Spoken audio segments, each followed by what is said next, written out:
विठ्ठल विठ्ठल।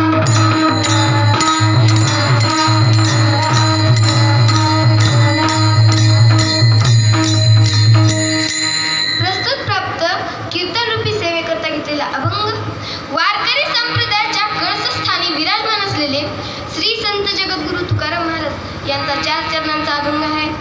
या अभंगाचा सरळ अर्थ पाहिला तर तुकाराम महाराज म्हणतात, आपल्या हिताला जो कोणी जागा असतो त्याच्या माते पित्याला धन्यवाद देतात। धन्य माता पिता तयाची मुलगी मुलगा चांगला निघाला तर त्यांच्या आई वडिलांना धन्य म्हणतात।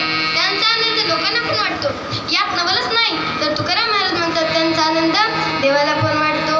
कुळी कन्या पुत्र होती जे सात्विक, कुळी कन्या पुत्र होती जे सात्विक, दयाचा हरिक वाटे देवा।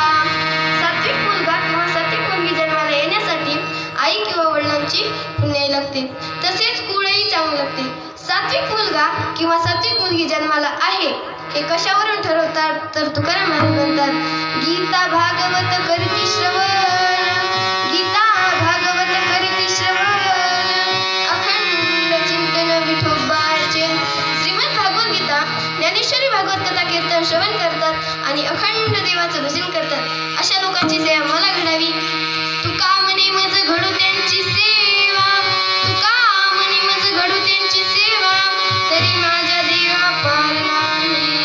रात्रंदिवस देवाचं भजन करतात, कीर्तन श्रवण करतात, अशा लोकांची सेवा मला घडावी, तेव्हा मी माझे नशिबान समजेल विठ्ठल विठ्ठल।